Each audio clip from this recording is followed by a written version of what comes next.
جوان ہونے سے پہلے مار دی جاتی تھی، آج پیدا ہونے سے پہلے مار دی جاتی ہے اور جوان ہونے کے بعد بھی ماری جاتی ہے۔ غور کرنے والی بات ہے، بہت غور سے میری ایک بات سنیے گا۔ ضروری نہیں ہے میں 2 گھنٹے گفتگو کروں۔ طوفان نوح لانے سے آخر کیا فائدہ، ایک اشک ہی بہت ہے اگر کچھ اثر کرے۔ خدا کرے آج معراج بھائی کی اس محفل کے صدقے میں کسی بیٹی کو آج کے بعد عزت ملنا شروع ہو جائے، یہ کوشش رہے گی۔ اللہ آج کی محفل کے صدقے میں ہر بیٹی کو عزت عطا فرما۔ بہت غور سے میری بات سنیے گا۔ پہلے صرف پیدا ہونے سے پہلے بیٹی ماری جاتی تھی، آج پیدا ہونے کے بعد کل بیٹی ماری جاتی تھی، آج پیدا ہونے سے پہلے بھی ماری جاتی ہے اور جوان ہونے کے بعد بھی بیٹی کو قتل کیا جاتا ہے۔ میں پوچھنا چاہتا ہوں یہ تبدیلی کیسی؟ آپ تاریخ پڑھ ڈالیے۔ پیغمبر اسلام صلی اللہ تعالی علیہ وسلم نے جب مکے کی سرزمین پہ قدم رکھا تو ہر ستم بیٹیوں پہ تھا۔ عورت نام کو جینے تک کا ادھیکار نہیں تھا۔ میں تو بیٹیوں سے بھی بار بار ایک بات کہتا ہوں، جب کبھی سر سے دوپٹہ سرکنے لگے نا تو پھر آمینہ کے لال کے احسان کو یاد کر لینا۔ کبھی بنا دوپٹے کے تیرا بھی جی چاہ کے کسی میلے میں جانے کو تو علی کی زینب کا پردہ یاد کرنا۔ اگر تیرا بھی من چاہے کہ دنیا تماشے کر رہی ہے تو میں بھی آ کے فیشن کے لیول پہ آ کے اپنے جسم کی اپنے حسن کی نمائش کروں تو پھر مصطفیٰ کی فاطمہ کی زندگی یاد کر لینا۔ آج دل دکھتا ہے یار، دل دکھتا ہے آج سوشل میڈیا نے ہماری قوم کا بیڑا غرق کر کے رکھ دیا، بیڑا غرق کر کے رکھ دیا۔ نام فاطمہ ہے اور ریلز اس کی دیکھو سوشل میڈیا پہ بھری ہوئی ہے، نام زینب ہے، سوشل میڈیا پہ عزت کی نیلامی ہو رہی ہے۔ ٹکے ٹکوں کے لیے ہماری قوم کی بیٹیوں نے دوپٹے اتار دیے۔ باپ بھی کہتا میری بیٹی کے 3 لاکھ فالوور ہے، میری بیٹی کے 70,000 فالوور ہے، میری بیٹی کو آدھا ہندوستان جانتا ہے۔ آگ لگے ایسے فالووروں کو جو صرف جاننے کے لیے اور صرف حسن کے متوالے ہوتے ہیں، جو صرف تیری بیٹی کی عزت کے لٹیرے ہوتے ہیں۔ کیا کرو گے ان فالووروں کا جو مرنے کے بعد کام نہ آ سکے؟ اگر فالوور بنانا ہے تو رب کے فرشتوں کو فالوور بناؤ، رب کے چاہنے والوں کو فالوور بناؤ۔ دعوے کے ساتھ کہتا ہوں اگر تیری لاش ان فالووروں کے بیچ میں 5 لاکھ نہیں 5 کروڑ کے بیچ میں ہوگی، کوئی تجھے ہاتھ لگانے نہیں آئے گا، لوگ تیرے جسم سے ڈریں گے۔ کیا کہ اچھا ہو تو کنیز فاطمہ زہرا بن جا اور تیرا جنازہ چلے گا۔ خدا کی قسم ولی بھی بڑھ بڑھ کے کام دے دیں گے، علماء بڑھ بڑھ کے کام دے دیں گے۔ لوگ پوچھیں گے یہ کس کا جنازہ ہے؟ کوئی کہے گا پٹھان کی بیٹی کا جنازہ ہے، کوئی کہے گا ٹھیکیدار کی بیٹی کا جنازہ ہے، لیکن فرشتے کہیں گے چپ ہو جاؤ، تم نہیں جانتے ہو یہ کنیز فاطمہ زہرا کا جنازہ تھا۔ نعرہ تکبیر، نعرہ رسالت، عظمت بیٹی کانفرنس، مسلک اعلی حضرت علامہ مفتی حماد رضا صاحب قبلہ۔ میری قوم کی بیٹیوں، عمر زندگی کٹ جانی ہے، ڈالر کے سہارے بھی کٹنی ہے اور رب کی رحمت کے سہارے بھی کٹنی ہے۔ زندگی تو کٹنی ہی ہے۔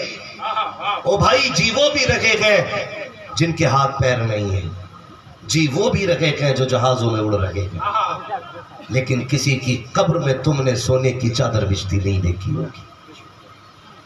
سب کو مٹی میں لیٹنا ہے، سب کو مٹی میں لیٹنا ہے۔ غیرت آتی ہے۔ یہ ریلز کے اوپر سوشل میڈیا کے اوپر ناچنے والی کون؟ ہماری بیٹی ہے۔ آج سارے رو رہے نا، سارے رو رہے ہیں ارتداد ارتداد ارتداد۔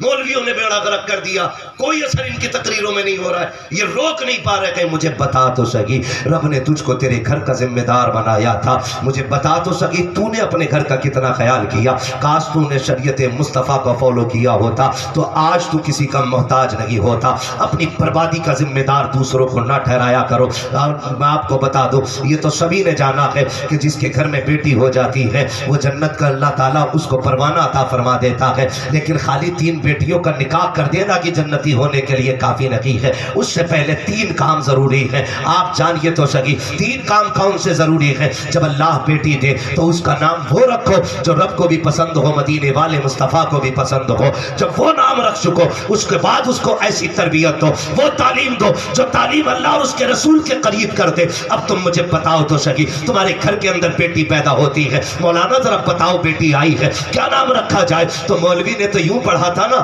میرے نبی نے فرمایا جس نے اپنی بیٹی کی محبت میں، میری بیٹی کی محبت میں اپنی بیٹی کا نام فاطمہ رکھا ہے، قیامت کے دن میں اس کا بھی ہاتھ پکڑ کے جنت میں داخل کروں گا جو میری بیٹی کی محبت میں اپنی بیٹی کا نام فاطمہ رکھے گا۔ مولوی نے سر اٹھایا، کہا جاؤ بیٹی کا نام فاطمہ رکھ دو۔ تم نے کہہ دیا مزہ نہیں آیا، یہ تو اولڈ ہو گیا ہے، کوئی نام نیا نام بتاؤ۔ کہا اس سے زیادہ نیا نام کون سا ہوگا، اس سے زیادہ خوبصورت نام کوئی نہیں۔ تم پلٹ کے آئے، تم نے بیٹی کا نام کہاں سے لیا؟ کہا اس کا نام سارا رکھو، اس کا نام ثانیہ رکھو، اس کا نام فنا رکھو۔ تم نے ایکٹریسوں کے نام اٹھائے اور اٹھانے کے نام بیٹیوں کے رکھ دیے۔ اس کے بعد جب نام کی نحوست آئی ہے اور تمہاری بیٹی بغیرت ہو کے گھر سے نکلنے لگی ہے تو تم نے یہ کہا بیڑا مولویوں نے غرق کیا ہے۔ نہیں، خدا کی قسم بیڑا تم نے غرق کیا ہے۔ اگر تم نے اپنی بیٹی کا نام فاطمہ رکھا ہوتا تو اس کی رگ رگ میں حیا ہوتی، ایک ایک سانس کے اندر اس کے اندر خاتون جنت کی محبت ہوتی۔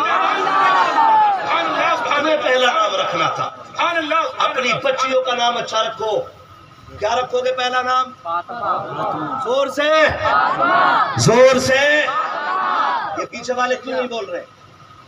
کیا نام رکھیں گے؟ یہ نام رکھا جانا چاہیے۔ مبارکباد پیش کرتا ہوں معراج بھائی کو، انہوں نے اپنی بیٹی کا نام فاطمہ رکھا ہے۔ اور حضور نے فرمایا اپنے بچوں کے اچھے نام رکھو کیونکہ نام کا اثر ذات میں ہوتا ہے، نام کا اثر ذات میں ہوتا ہے۔ تو سب سے پہلے تو نام رکھنے میں گڑبڑی کرے، نام رکھنے میں گڑبڑی۔ اگلی بات پھر ان کے بعد ان کی تربیت ہوگی۔ تربیت کیسی ہوگی؟ ہم جو تربیت دیتے ہیں ذرا غور کریں۔ ہماری تربیت، اللہ معاف کرے، برا نہ مانیے، عید ہے، تہوار ہے، آج مارکیٹ میں شرم والے کپڑے خریدنے چلے جاؤ نا ریڈی میڈ، تو ایک کپڑا بھی حیا والا مارکیٹ میں نہیں آ رہا ہے۔ یہ کنڈیشن ہے۔ اور کسی مسلمان سے کہو نا عید پہ یار کیا بیچ رہا ہے، کہتا مولانا تمہیں کیا معلوم، چل ہی یہی رہا۔ یہی کہتے ہیں، یہی چل رہا ہے، علاوہ کچھ چل ہی نہیں رہا ہے۔ آپ ذرا غور کریں، خریدنے والا کون تھا عید پہ کپڑے؟ مسلمان بولے جی، مسلمان تھے۔ بیچنے والے کون تھے؟ زور سے مسلمان۔ پہنا کس دن گیا وہ کپڑا؟ اور زور سے عید کیوں ہوتی ہے؟ عید کا مطلب کیا ہے؟ کیوں عید ہوتی ہے؟ آپ بتائیں گے کیوں یہ خوشی منائی جاتی ہے؟ 30 روزے ہو گئے اس لیے، اب روٹی کھانے کے دن کھل گئے اس لیے۔ 30ویں دن جو روزے مکمل ہوتے ہیں، چاند نظر آتا ہے، عید جو منائی جاتی ہے نا، وہ اس چیز کی خوشی ہوتی ہے ہمیں رب نے اس ماہ مقدس کے صدقے میں معاف کر دیا ہے۔ یہ مطلب عید کا ہوتا ہے، ہمارے گناہ معاف ہو چکے۔ اور پوچھو ان علماء سے، یہ آپ کو بتائیں گے عید کے دن روزہ رکھنا حرام کیا ہے؟ روزہ رکھنا کس کے لیے روزہ ہوتا ہے؟ اللہ کے لیے نا۔ کس کے لیے رکھتے روزہ یار؟ اللہ کے لیے۔ لیکن عید کے دن روزہ رکھنا، سارے بولے میں کچھ بتانا چاہتا ہوں، عید کے دن روزہ رکھنا اور زور سے کیوں؟ کیونکہ اس دن ہم اللہ کے مہمان ہوتے ہیں، اس دن ہم اللہ کے مہمان ہوتے ہیں، اس لیے ہمیں روزہ رکھنا حرام ہے۔ اس دن ہم روزہ نہیں رکھ سکتے ہیں، آج ہم اللہ کے مہمان ہیں۔ اب مجھے بتاؤ تو صحیح، میں نے آپ کی دعوت کی، آپ ویسا چہرہ بنا کے آتے ہو جیسا مولوی کو پسند ہے۔ میں اس لیے تقریر کرنے آیا کیونکہ مجھے تقریر کے لیے بلایا گیا ہے۔ ہم جس کے دروازے پہ جاتے ہیں بلاوے پہ، کوشش یہ رہتی ہے اس کو ہم سے ناراضگی نہ ہو۔ مجھے بتاؤ تو صحیح، عید کے دن ہم تو رب کے مہمان تھے اور خوشیاں بھی اس لیے منائی جا رہی تھی کہ عید کا دن ہے۔ آج ہم گناہوں سے صاف ہو گئے ہیں، ہمارے رب نے ہمیں معاف کر دیا ہے۔ جیسی عید کے دن سورج نکلا ہے، ہماری بیٹیوں نے بغیرتی والا لباس پہنا، ایسے کپڑے جن میں بدن نظر آ رہا تھا۔ عید کے نام پر عیاشیوں کے بازار گرم کیے گئے، چوراہوں پر بیٹیاں بے پردہ گھومنے نکل گئی۔ میں پوچھنا چاہتا ہوں اس وقت فرشتے کیا کہتے ہوں گے جس دن تمہیں عید کی خوشی کے اندر روزے رکھنے کو حرام کیا گیا، تمہیں رب کی طرف سے دعوت دی گئی ہے، اس دن ہماری بیٹیوں نے بغیرتی والا لباس پہنا، اور پھر یہ لوگ کہتے ہیں کیا ہو گیا کہ رمضان بھر عبادت کی ہے، ابھی مہینہ گزرا ہے، دیکھو تو بارش نہیں ہو رہی ہے۔ بتاؤ تو صحیح، اگر اللہ کو راضی کرنے کی بجائے اس کو ناراض کرو گے تو بارش کہاں سے ہوگی، رحمت کیسے آئے گی؟ اے میری قوم کی بیٹی ہو، فیشن میں کچھ بھی چلتا ہو، تمہیں ڈیزائن نہیں دیکھنا ہے، اگر دیکھنا ہے تو لباس فاطمہ زہرا دیکھنا ہے، مصطفیٰ کی پسند دیکھنا ہے۔ دنیا کچھ بھی پہنے، تم وہ پہنو جس کو خدا پسند کرے، مصطفیٰ پسند کرے۔